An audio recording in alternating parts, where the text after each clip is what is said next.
अब बात करेंगे विस्तार से खबरों की। सबसे पहले बात आगरा की। आगरा में पूर्व मंत्री के नाती ने एक युवती और उसके पिता पर कार चढ़ाने की कोशिश की है। दरअसल शाहगंज में सोमवार रात को पूर्व मंत्री चौधरी उदयभान के नाती दिव्यांश ने एक युवती और उसके पिता पर कार चढ़ाने का प्रयास किया। पिता और बेटी का आरोप है कि वो करीब 8 महीने से उन्हें परेशान कर रहा है और मामले को लेकर शाहगंज थाने में उन्होंने मामला दर्ज कराया था। मामले की जानकारी मिलने पर पुलिस भी मौके पर पहुंच गई और आगे की कार्रवाई शुरू कर दी।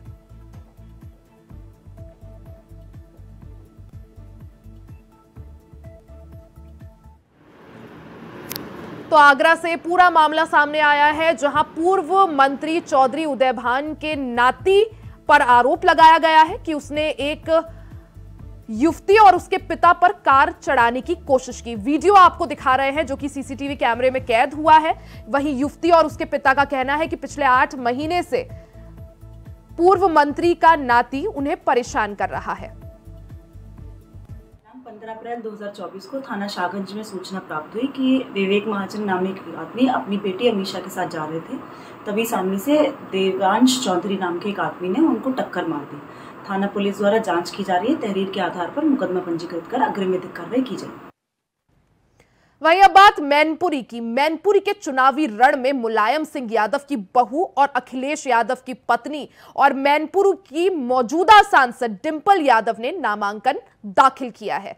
नामांकन से पहले डिंपल यादव मुलायम सिंह यादव की समाधि स्थल पहुंची और उन्होंने पुष्पांजलि अर्पित कर उनको नमन किया और इसके बाद कलेक्ट्रेट पहुंचकर पर्चा दाखिल किया। हम आपको 2 तस्वीरें दिखा रहे हैं। पहली तस्वीर मुलायम सिंह यादव के समाधि स्थल की है और दूसरी तस्वीर कलेक्ट्रेट की है। सबसे पहले आप पहली तस्वीर पर एक बार नजर डालिए। जब डिंपल यादव मुलायम सिंह यादव की समाधि स्थल पहुंची, वहां उन्होंने उन्हें नमन किया, उनसे आशीर्वाद लिया और पुष्पांजलि अर्पित की। वहीं दूसरी तस्वीर जो है वो कलेक्ट्रेट की है, जहां डिंपल यादव ने समाजवादी पार्टी के दिग्गज नेताओं के साथ पहुंचकर आज अपना नामांकन दाखिल किया। अखिलेश यादव, सपा महासचिव शिवपाल सिंह यादव और राम गोपाल यादव मौजूद रहे।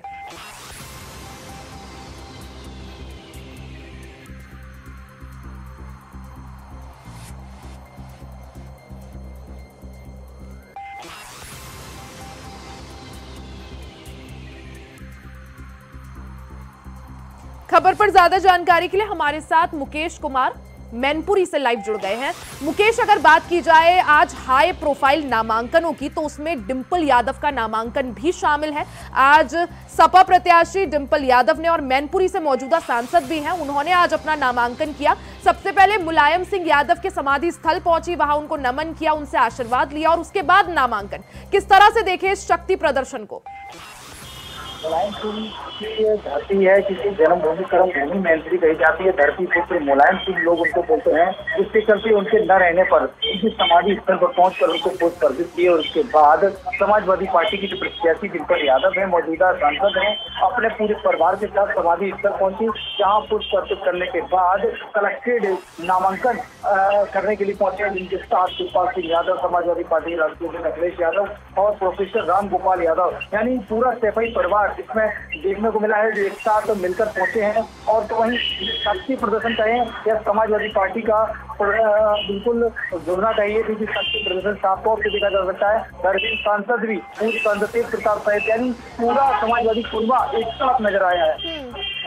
मुकेश, जिस तरह से भारतीय जनता पार्टी लगातार यही आरोप लगा रही है कि पिछली बार डिंपल यादव को इमोशनल होकर उन्होंने इमोशनल कार्ड खेला, तो मुलायम सिंह को एक तरह से सिंपैथी देने के लिए जो है उनको वोट दे दिया गया और डिंपल यादव जीत गई। अब की बार ऐसा नहीं होगा, अब की बार इमोशनल कार्ड काम नहीं आएगा। क्या यही वजह है कि पहले डिंपल यादव आज मुलायम सिंह यादव की समाधि स्थल पहुंची, वहां उनको नमन किया, पुष्पांजलि अर्पित की? ध्यान देने की बात नहीं है कि समाजवादी पार्टी ने मैनपुरी के जिले में जो काम किया है, उस काम के बलबूते दम पर वोट बैंक उनका जो है वो बना हुआ है। किस्मत नगर विधानसभा है, उससे भी लगातार लोग जुड़े हुए हैं, क्योंकि विकास कार्य जो होते हैं तो उनके दम पर भी वोटिंग परसेंटेज बढ़ाया जाता है। अब बेरोजगारी की बात की जाए तो समाजवादी पार्टी ने हालांकि जो भी नौकरियां निकाली, उन युवाओं को नौकरी तो मिली, मगर इस सरकार ने तो जो नौकरियां निकाली हैं उनमें तो परीक्षा होने के बाद ही कुछ घंटों के बाद युवाओं को मायूसी हाथ लग रही है। जी ठीक है मुकेश, आप बने रहिए हमारे साथ। बीजेपी विधायक रमेश चंद्र मिश्र जुड़ चुके हैं। रमेश जी, सबसे पहले आपका बहुत बहुत स्वागत है इंडिया वॉइस पर जुड़ने के लिए, आपने समय निकाला। धन्यवाद रिया जी। रमेश जी, सबसे पहले आपसे जानना चाहूंगी, आज डिंपल यादव ने अपना नामांकन किया। सैफई परिवार पूरा का पूरा मौजूद था उनके नामांकन के दौरान, पूरी तरह से शक्ति प्रदर्शन, और नामांकन से पहले मुलायम सिंह यादव के समाधि स्थल पहुंची वो, उन्होंने उन्हें नमन किया, पुष्पांजलि अर्पित की। किस तरह से आप इसे देख रहे हैं? देखिए, ये परिवारवादी पार्टी है और जहां तक मैं समझता हूं कि पूरे उत्तर प्रदेश में समाजवादी पार्टी ने, अगर मैं देखूं तो अपने परिवार के ही लोगों को लड़ाया है। कहीं भतीजे को, कहीं भाई को, कहीं अपनी पत्नी को, कहीं किसी को। शायद सामान्य यादव का अगर आप टिकट देखेंगे तो आपको बहुत कम मिलेगा जी। ये सिर्फ परिवार के ही लोगों को आगे बढ़ाना चाहते हैं। लेकिन आपको मैं बताना चाहता हूं कि भारतीय जनता पार्टी की जिस तरीके से वेब चल रही है, ये आप मान के रखिए कि भारतीय जनता पार्टी अब की बार उत्तर प्रदेश में 80 के 80 सीटों को जीतने जा रही है। समाजवादी पार्टी का पूरी तरीके से सूखड़ा साफ होने जा रहा है। और मैं आपको अभी से ही आश्वस्त कर रहा हूं, इसकी आप रिकॉर्डिंग रखिएगा जी। डिंपल यादव अब की बार लाखों मतों से चुनाव हारेंगी, ये आप अभी से निश्चित मानिए। रमेश जी, जिस तरह से आप परिवारवाद का आरोप लगा रहे हैं, आपको नहीं लगता बीजेपी में भी कई ऐसे जो नेता हैं या मंत्री हैं वो भी किसी बड़े खानदान से जो है ताल्लुक रखते हैं? चाहे ज्योतिरादित्य सिंधिया हो, आज उन्होंने भी अपना नामांकन किया, चिराग पासवान हो। तो जब बीजेपी में भी ऐसे नेता है तो किस तरह से परिवारवाद का आरोप जो है भारतीय जनता पार्टी औरों पर लगाती है? देखिए, रामविलास पासवान जी आज इस समय नहीं है और रामविलास पासवान की जो, ठीक है रमेश जी, आपके पास आऊंगे। हमारे साथ अखिलेश यादव जुड़ चुके हैं फोन लाइन पर। अखिलेश जी, आपका बहुत बहुत स्वागत है इंडिया वॉइस पर, आपने समय निकाला। बहुत बहुत धन्यवाद। अखिलेश जी, सबसे पहले आपसे जानना चाहूंगी, आज जो है समाजवादी पार्टी से डिंपल यादव ने मैनपुरी से अपना नामांकन करा, पूरी तरह से शक्ति प्रदर्शन, पूरा सैफई परिवार मौजूद था। उससे पहले मुलायम सिंह यादव की समाधि स्थल वो पहुंची थी, उनको नमन किया। नेताजी का समाधि स्थल तो सभी समाजवादियों के लिए दर्शनीय स्थल है और नेताजी की आत्मा रूप में सब लोग आशीर्वाद प्राप्त करने के लिए जाते हैं। तो डिंपल जी का ही अच्छा किया उन्होंने और आज उनका पर्चा दाखिला हुआ है। तो ये कोई शक्ति प्रदर्शन नहीं है, तो समाजवादियों की इतनी ताकत है जो आपको दिखाई दी है और इस तरह से समाजवादी पूरे प्रदेश में है। अखिलेश जी, भारतीय जनता पार्टी की तरफ से यही आरोप लगाया जा रहा है कि समाजवादी पार्टी जो है सिर्फ अपने परिवार को आगे बढ़ाती है। भारतीय जनता पार्टी के परिवारवाद वाले नारे को खुश हो गया है, इसका कोई मामला नहीं बनता है। डिंपल जी इसके पहले भी सांसद रह चुकी हैं जी, तो उसको इस रूप में देखा जाना चाहिए। भारतीय जनता पार्टी के परिवारवाद की हवा निकल गई है, अब उसको कोई मायने नहीं रखता। अखिलेश जी, जब बदायूं से आदित्य यादव ने नामांकन किया, अखिलेश यादव मौजूद नहीं थे, जिसके बाद भारतीय जनता पार्टी ने कई तंज भी कसे कि अंतरकला है समाजवादी पार्टी में। पूरे भारतीय जनता पार्टी में अंतरकला है। अगर अंतरकला नहीं होता तो तमाम सीटिंग एमपीज के टिकट काटे गए और तमाम लोग विद्रोह कर रहे हैं। समाजवादी पार्टी में कहीं कोई अंतर्विरोध नहीं है, न तो अंतरकला है। ठीक है, रमेश जी भी हमारे साथ बीजेपी से जुड़े, उनके पास चलूंगी। रमेश जी, अखिलेश जी यही कह रहे हैं कि भारतीय जनता पार्टी भी कंफ्यूज है। कैसरगंज सीट को लेकर अभी तक बीजेपी ने भी अपना जो पत्ते हैं वो नहीं खोले हैं, कंफ्यूज है। देखिए, पहली बात तो मैं आपकी बात का और हमारे जो अखिलेश जी अभी जुड़े थे उनका जवाब दे दूं। भारतीय जनता पार्टी का परिवार है, मोदी जी कहते हैं कि मेरा परिवार हिंदुस्तान की 140 करोड़ जनता है, दलित है, मजलूम है, शोषित है, वंचित है, अगड़ा है, पिछड़ा है। और रही बात इनकी परिवार, डिंपल यादव है, धर्मेंद्र यादव है, मुलायम सिंह यादव नहीं है आज की डेट में। लेकिन मुलायम सिंह के सिद्धांतों को ये लोग, जो मुलायम सिंह के सिद्धांत थे उनके सिद्धांतों को भी ये लोग नहीं मानते हैं और ये लोग सिर्फ परिवार की बात करते हैं। परिवार से इतर ये लोग कुछ कर ही नहीं सकते हैं। और भारतीय जनता पार्टी हर एक कार्यकर्ता की बात सुनती है। आप जानती हैं कि हमारी पार्टी का एक कार्यकर्ता राज्यसभा में भी जाता है, हमारी पार्टी का कार्यकर्ता कैबिनेट मिनिस्टर भी बनता है, हमारी पार्टी का कार्यकर्ता राजस्थान का सीएम भी बनता है, हमारी पार्टी का कार्यकर्ता मध्य प्रदेश का सीएम भी बनता है। यानी ये भारतीय जनता पार्टी कार्यकर्ता देश की पार्टी है, न कि परिवारवाद की पार्टी है। और मैं आपको इसी पे बता सकता हूँ। और हमने जात पात की बात नहीं करी, ये सिर्फ जातवाद, धर्मवाद, लोगों में आक्रोश फैलाना करना, मुस्लिम हिंदू कराना, तमाम तरीके का आक्रोश पैदा करके जो है चुनाव में इस तरीके। रमेश जी, सपा सांसद रामगोपाल यादव ने आरोप लगाया है, आज भी बयान दिया था क्योंकि वो मौजूद थे डिंपल यादव के नामांकन के दौरान। उन्होंने कहा कि बीजेपी अगर अब की बार आई तो संविधान बदल देगी। ऐसा है, इनके पास कोई मुद्दा तो है नहीं, न गरीबों की बात रखने का मुद्दा है, न गरीबों को अन्न मिलने का मुद्दा है। हमारी सरकार तो अन्न से लेके, बिजली से लेके, शौचालय से लेके, आवास से लेके, इलाज से लेकर के हर चीज हमारी सरकार ने उपलब्ध कराया है गरीबों को। अब किसी गरीब का मुद्दा तो इनके पास है नहीं। अब ये लोग जनता को संविधान का डर दिखा रहे हैं। संविधान के डर के अलावा और कोई मुद्दा हो तो ठीक है, मैं जवाब ले लेती हूँ अखिलेश जी से। हो, पानी का मुद्दा हो, गरीबों के राशन का मुद्दा हो, और कोई मुद्दा हो तो आप बताइए। अखिलेश जी, वो यही कह रहे हैं कि कोई मुद्दा नहीं है, इसलिए संविधान का डर दिखाया जा रहा है। भारतीय जनता पार्टी वाले परिवारवाद की बात बेकार करते हैं।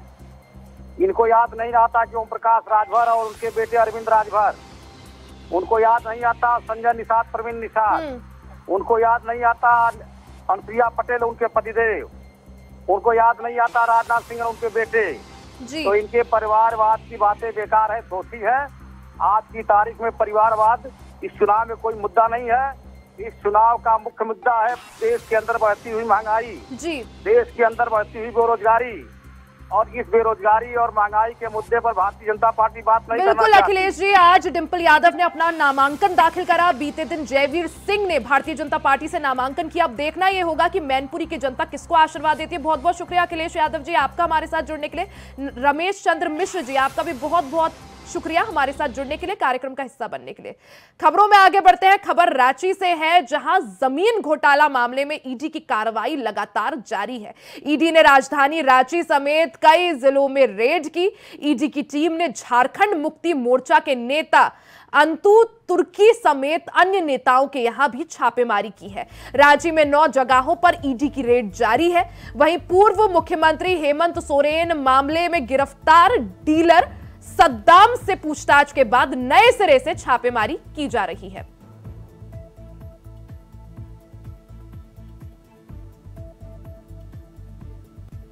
खबर पर ज्यादा जानकारी के लिए हमारे साथ अजय कुमार पांडे संवाददाता जुड़ गए हैं। अजय, जिस तरह से अगर बात की जाए, ईडी की ताबड़तोड़ कार्रवाई जो है वो लगातार जारी है। आज कई सारी जगहों पर ईडी ने रेड मारी, इसको लेकर क्या जानकारी?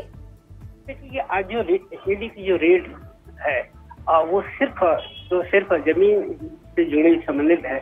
यानी जमीन को लेकर के जो अभी तक तहकीकात ईडी ने कर ली है, यानी जिस जमीन को लेकर के राज्य के पूर्व मुख्यमंत्री हेमंत सोरेन जेल में है, अब उसी कड़ी में यह आज छापेमारी की गई है। आपने पिछले दिन देखा होगा कि अफसर अली जो जमीन के बड़े कारोबारी था और वो फर्जी तरीके से डील बनाने के उन पर आरोप में आज जेल में बंद है, उन्हीं के पूछताछ में यह अंतु तुर्की जो झारखंड मुक्ति मोर्चा के कार्यकर्ता हैं और उनके यहाँ छापेमारी की गई और उनके करीब जो जमीन से जुड़े हुए और कई 4 लोग जो है जो राज्य से अजय जी, ईडी के रडार में कई सारे जो है नेता हैं जेएमएम के। अब क्या माना जाए, अगला टारगेट कौन, अगला जो शिकंजा हो सकता है वो किस पर हो सकता है? देखिए, जमीन से संबंधित कोई मामला राजधानी में रांची में कोई नई कहानी नहीं है। इसके इतिहास से काफी जानना पड़ेगा, क्योंकि जमीन को लेकर के कई यहाँ सियासत होती रही है, कई हत्याएं हुई हैं। तो इसमें कई सफेद पोस्ट भी हैं जो जमीन से जुड़े हुए मामले हैं। बीजेपी के भी कई जो सफेद पोस्ट नेता हैं वही शामिल है। तो अभी पूछताछ, चूंकि ईडी लगातार कई सालों के बाद यानी 20 वर्षों का झारखंड राज्य हुआ और उस समय से जमीन का कारोबार लगातार यहाँ चरम पर था और एक तरफा राज्य था जमीन कारोबारियों का लेकर के। लेकिन जब ईडी ने आप इस पे दस्तक दी है तो परत पर अब जा रही है। आपने देखा होगा कि पिछले दिन अंबा प्रसाद जमीन से संबंधित मामले और खनन घोटाले के मामले में ही पूछताछ हुई है। तो ये जमीन का मामला ये बड़ा राज्य का एक मामला है और इसमें मुझे लगता है कि अगर पूरी तरीके से अगर जांच की जाए तो कई सफेद लोग, कई अधिकारी जी बिल्कुल अजय, लगातार ईडी की कार्रवाई जमीन घोटाला मामले में जारी है। आज भी ईडी ने कई सारी जगहों पर छापेमारी की। अब देखना होगा इस मामले में और क्या कुछ निकल कर आता है। बहुत बहुत शुक्रिया आपका तमाम जानकारी के लिए, नजर बनाए रखें। वहीं मुरादाबाद से सपा की प्रत्याशी रुचि वीरा ने प्रशासन पर बेहद गंभीर आरोप लगाए हैं। सपा प्रत्याशी का आरोप है कि उनके समर्थकों पर प्रशासन की तरफ से फर्जी मुकदमे दर्ज कराए जा रहे हैं। अपनी शिकायत को लेकर प्रतिनिधि मंडल के साथ रुचि वीरा विधायक कलेक्ट्रेट पहुंची और एसएसपी से मुलाकात कर इस मामले में शिकायत दर्ज करवाई। साथ ही रुचि वीरा ने आरोप लगाया कि समाजवादी पार्टी के राष्ट्रीय अध्यक्ष की चुनावी रैली को परमिशन नहीं दी जा रही है। उस दौरान रुचि वीरा के साथ पूर्व कैबिनेट मंत्री और कांठ विधानसभा से विधायक कमाल अख्तर और बिलारी विधायक मोहम्मद फहीम भी मौजूद रहे। देखिए, हम लोग पहले तो अभी एसपी साहब से मिले। हमारे जो लोग जो चुनाव में मतलब चुनाव लड़ा रहे हैं उनको भयभीत करने के लिए उनके ऊपर झूठे मुकदमे लिखे गए हैं।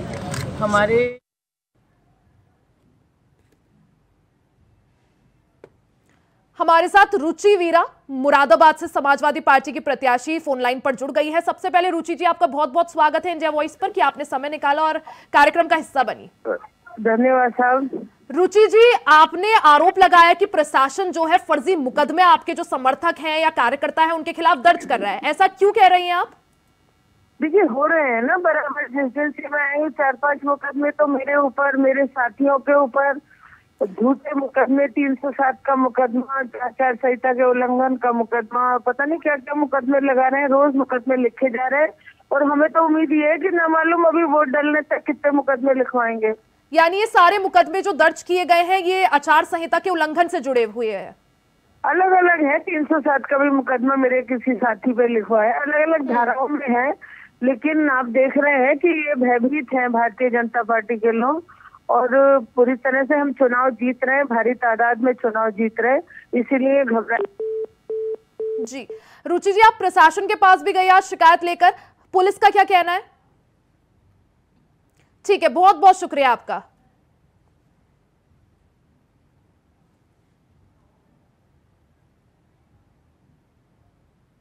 इसी के साथ इस बुलेटिन में फिलहाल के लिए सिर्फ इतना ही। खबरों का सिलसिला जारी रहेगा, बने रहे हमारे साथ।